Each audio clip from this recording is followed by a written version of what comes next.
Hi, welcome to my channel, and right now I'm going to review the difference between these two cords na ginagamit sa portable or television. So let me try kung ano ba yung mas maganda, yung Wi-Fi or yung direkta. Sa mga naghahanap ng cords para sa kanilang portable and TV or Xbox connection. So I bought this item, wireless Micrascreen cord na para sa mga naghahanap ng cord para sa kanilang portables to phone connection. So, ito yung hinanap ko kasi before I tried yung tawag dito, yung cord without the Wi-Fi. So, but it didn't work sa F9 phone. Ito yung itsura niya. So, ito yung para dun sa HDMI. And then also, meron ding siyang connector for Android and then also iPhone. Then, ito yun naman yung para dun sa power. So, unfortunately, it didn't work. So, I bought new one. So, my friend recommended me this product, yung wireless daw. Any wireless device na makikita nyo sa stores. I'm sure naman makikita nyo naman to sa any stores sa Pilipinas. Actually, I bought this here in Phnom Penh, Cambodia. Nagkakalaga ito ng $20. So, I think magiging okay siya. So, let me try this first.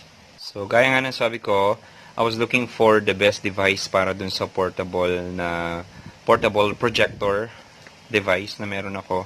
Kasi this thing didn't work. So, let me open this. Let me try dun sa portable ko.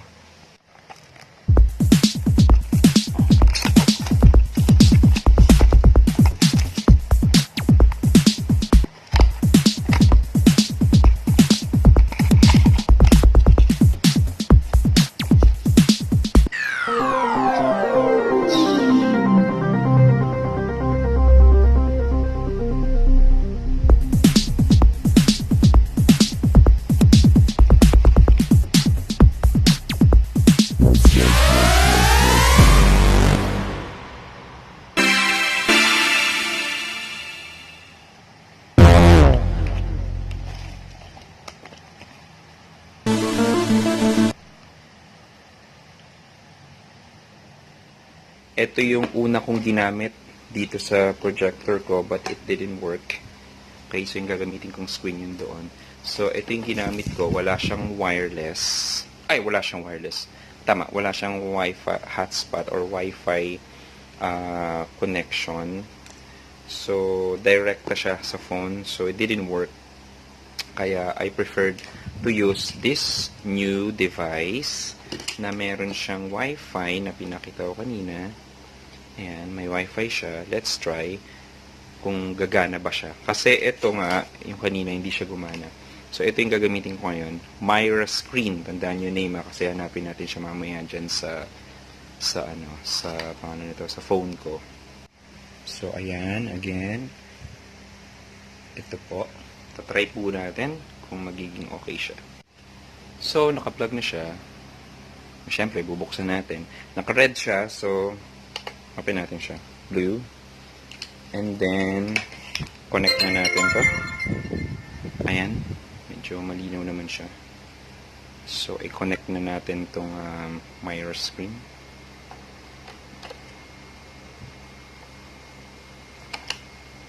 Yes. Dapat nagtagaan. And then, na-connect ng Micrascreen. Dalawa to. Dalawang connection to. Ito, deadman na to. Kasi ito na yung magbibigay ng pavonggang Wi-Fi. So, hindi na yung parang mag-i-install ka pa. Kasi sa HDMI, yung walang Wi-Fi, mag-i-install ka pa ng app nila. Hassle. So, nasayang lang yung pera ko. Actually, binili ko rin yun. Nasa around $20. So, yun. Ang hirap. So, ang lesson is, wag tanga sa paghahanap ng device. So, kailangan talaga magtanong-tanong. Kaya yun, nasayang, hindi ko na siya nasulit. Nasira yung karton niya. So, ito, ipasak lang natin to dito. I'm sure naman yung mga device na to, I think, pare-parehas lang naman to eh. So, kahit saan mo siya bilhin, kahit saang bansa, I think mayroon naman. So, pinasok ko siya dyan. So, ito na lang natitira. Ayan. Nakaset na siya. So, nakaset na siya. Ito na yung ano niya, yung bonggang wireless wifi na yan. Ayun na nakita niyo na may screen.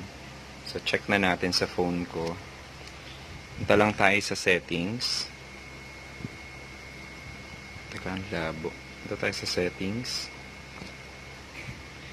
Ito, Oppo to Oppo yung ginagamit ko. So, punta tayo sa settings. I-open natin yung wireless. Pagka-open nyo yung wireless. Ay, shit. Make sure na naka-Wi-Fi connection kayo. Anyway, okay. Kung ang gagamitin nyo ay data, actually it won't work kung ang gamit nyo ay Oppo. Kasi naka-invisible itong lalabas to later. Naka-invisible itong ano to. So, punta tayo sa settings. Make sure lang na may Wi-Fi connection. Kasi anyway, kung gagamit kayo ng tawag dito ng data connection ng iPhone, I think hindi na problem yung yung mirroring. Kasi yung mirroring ng Oppo, any Oppo smartphones, actually naka-hide kasi yung wireless connection ng Oppo. So kailangan mong download ng app. Yun sa wiring niya. But then again, talking about yun sa HDMI. So, ayan, punta lang tayo ng settings. So, make sure lang na naka-open yung Wi-Fi nyo. Pero kung ang connection nyo is data, make sure lang na kunwari gagamitin nyo to sa place na wala kayong Wi-Fi connection. Make sure lang na nakakonect ka sa ibang phone.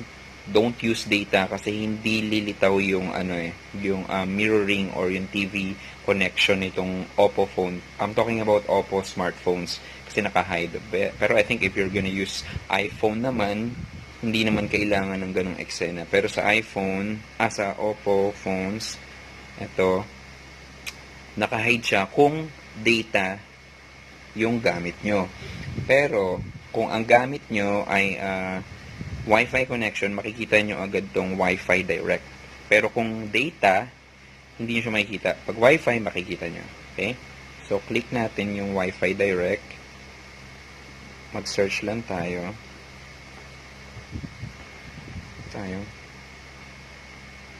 Ay! Putang. So, when you open it, ito yung makikita nyo sa device. So again, I'm using Oppo F9 or any Oppo smartphones, actually pare-pares lang naman siya. So sa settings, makita nyo yung wireless connection or other wireless connection. So makita nyo yung multi-screen interaction. So again, make sure na meron kayong Wi-Fi connection or nakakonek kayo sa Wi-Fi. Kasi kapag data access siya, hindi siya actually nag-a-appear. I don't know why, pero ganun talaga yung eksena nitong Oppo na to. So let's click it now and let's see. So multi-screen interaction. So yung makikita nyo. And search lang tayo ng device. Okay, actually connected na siya. So ang gagawin na lang natin, i-on natin tong Kemelatic na to. On na ba? Ano ba ng bongga? Bongga. So, yan na.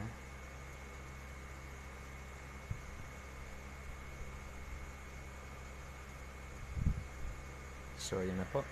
Connecting na. So, connecting na siya. Kita nyo naman. Connecting na ng Vonger. Bagal.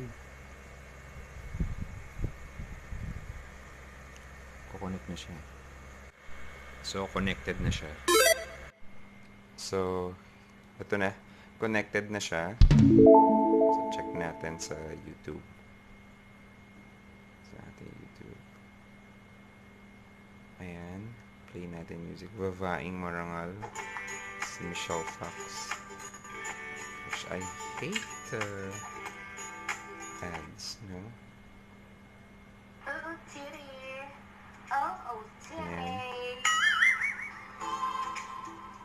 So, ayan. Malinaw siya. And it's also very useful siya kapag may mga presentation kayo.